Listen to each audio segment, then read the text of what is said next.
আজকে আপনাদের সামনে যে আমি আলোচনা করব সেটা হচ্ছে জিন, দুষ্টু জিনের যে আবির্ভাবটা বাচ্চাদের কিংবা মা বোনদের উপর পড়ে, কোথা থেকে পড়ে আর কোথা থেকে হয় সে বিষয় নিয়ে আমি আলোচনা করব। প্রথমত আমরা জেনে নিই বাচ্চাদের উপর যে জিনের আসরটা করে যে কোথা থেকে হয়। এই যে আমরা যে সন্ধ্যার সময় দেখা যায় অধিকাংশ গ্রাম অঞ্চলের বাচ্চাদের উপরে জিনের আবির্ভাবটা বেশি পড়ে। তো এই যে যে দুষ্ট জিনের আবির্ভাবটা বেশি পড়ার কারণে এই বিশেষ কারণ থাকে। এই বিশেষ কারণ হচ্ছে সন্ধ্যার সময়, প্রত্যেকটা আজানের সময় যে সন্ধ্যার যে আজান হয়, আজানের কিছু সময় আগে আহ ওই কিছু সময় আগে সন্ধ্যা যখন নেমে আসবে তখন কিন্তু জিনেরা ছুটাছুটি করে। অনেক জীবজন্তু আছে ছুটাছুটি করে, বাইরে বেরো ছুটাছুটি করে। তো এই ক্ষেত্রে ওই সময়টাই দেখা যায় গ্রাম অঞ্চলের অধিকাংশ পোলাপান কিন্তু ওই ওই সময়টাই সন্ধ্যার সময়টাই কিন্তু খেলাধুলা বেশি করে। তো দেখা যায় যে বেশি করে সন্ধ্যার সময়। তো এই সন্ধ্যার সময় বেশি করার কারণে কিন্তু ওদের সামনে যখন পড়ে যায় তখন কিন্তু বাচ্চার উপরে একটা আবির্ভাব পড়ে।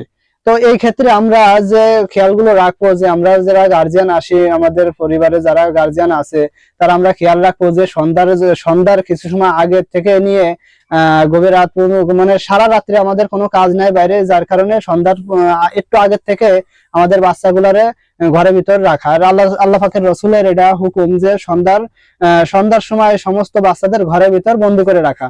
তো এই ক্ষেত্রে আমরা যারা জানি যে সন্ধ্যার সময় বাচ্চাদের বাইরে রাখা ঠিক না, তো তারা বিশেষ করে ঘরের ভিতরে বন্দি করে রাখা। যারা জানি না তারা কিন্তু ওদের দিকে খেয়ালও দেয় না।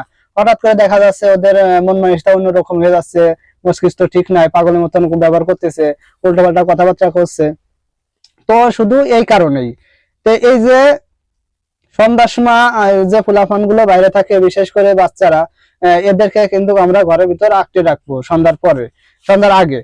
তো যাই হোক, এই সন্ধ্যার সময় যারা ছোটাছুটি করে এদের কিন্তু এই বাচ্চারা যখন বাইরে থাকে ওদের সামনে পড়ে গেলে তখন কিন্তু ওই জিনের যে যদি সামনে পড়ে যায় তখন কিন্তু ওই দুষ্টু জিন হোক যেই হোক তখন কিন্তু ওই বাচ্চার উপর আবির্ভাব করে, আস্তে আস্তে ভর করতে থাকে।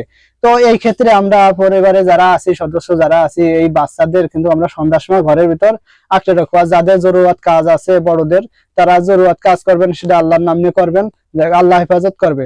আর দ্বিতীয় হচ্ছে যে মহিলা, বিশেষ করে যুবতী মহিলা কিংবা বোন, যে মা বোন আছে, এদেরকে বেশিরভাগ অধিকাংশ সময় কিন্তু জিনে আসর করে বেশি। তো কোথায় থেকে করে? এই যে আমরা আমাদের মা বোনরা, আমি দেখেছি অনেক মানে মা বোনদের বেশি ধরে। তো এই যে মা বোনদের জিনে ধরার কারণ আছে বাথরুম গোসলখানা থেকে। তো আমরা যারা এই যে বাথরুম গোসলখানায় আমাদের মা বোনরা যায়, তো যাওয়ার একটা কিন্তু নিয়ম আছে। যখন যাবেন তখন কিন্তু একটা দোয়া আছে, দোয়াটা পড়ে অবশ্যই বাম পা দিয়ে ঢুকবেন।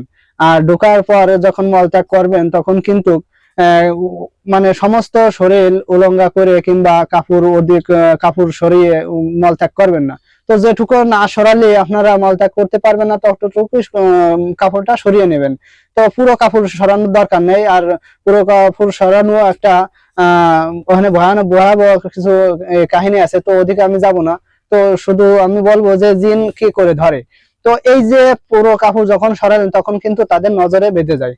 আর যখন আপনি আবার বিশেষ করে দেখা যাচ্ছে অধিকাংশ মা বোনরা খোলা চুলে, খোলা মাথায় চুল আগলা করে বাথরুমে যায়, তখন কিন্তু ওই চুলের কারণে কিন্তু ওই যে দুষ্টু জিন হোক আর যাই হোক, ওই দুষ্টু জিন কিন্তু প্রত্যেকটা বাথরুম গোসলখানায় থাকে।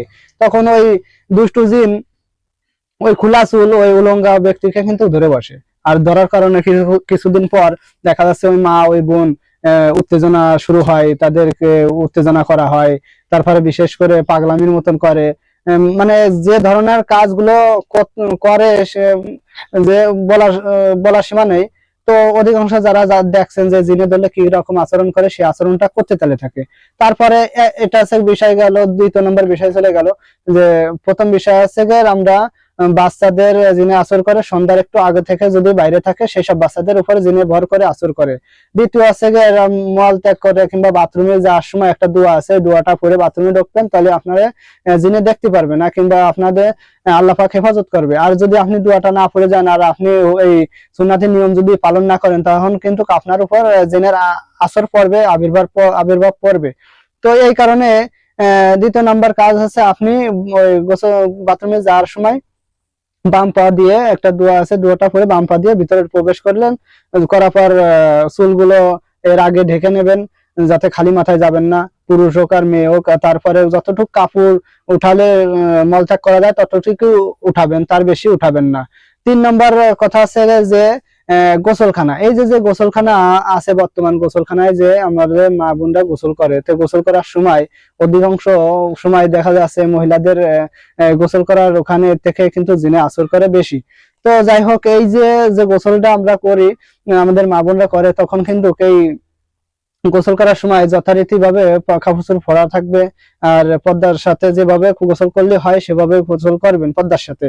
তো বিশেষ করে এই খোলা খোলা শরীরে গোসল করবেন না। তো যদি খোলা শরীরে আপনি গোসল করেন, তো ওই গোসল করার সময় একটা শয়তান দুষ্টু জিন আর একটা দুষ্টু জিনরে কিন্তু আপনার যে লজ্জাস্থান গুলো আছে, যেগুলো আছে, মোট কথা না বললে হয় না, সেগুলো বলতে হয়। তারপরে সেগুলা কিন্তু বিছড়ে বিছড়ে দেখায় আর একটা দুষ্টু জিনরে। তখন কিন্তু দেখাতে দেখাতে দেখা যাচ্ছে ওই জিনের কিন্তু যে গোসল করে তার উপর কিন্তু আসর করে, আবির্ভাব পড়ে। তো এই হচ্ছে 3 নম্বর কারণ। তো এই বিষয়গুলো আমরা লক্ষ্য রাখবো যে সন্ধ্যার সময় বাচ্চাদের বাইরে রাখবো না। দ্বিতীয় হচ্ছে খোলা চুলে কিংবা উলঙ্গা হয়ে কাপড় মলত্যাগ করবো না। তৃতীয় হচ্ছে কাপড় সরিয়ে কিংবা উলঙ্গা হয়ে গোসলখানায় গোসল করবো না। পর্দার সাথে গোসলগুলো করব, যাতে আমাদের সবাইকে এই জিনের হাত থেকে আমরা বাঁচতে পারি, বিশেষ করে দুষ্টু জিনের হাত থেকে।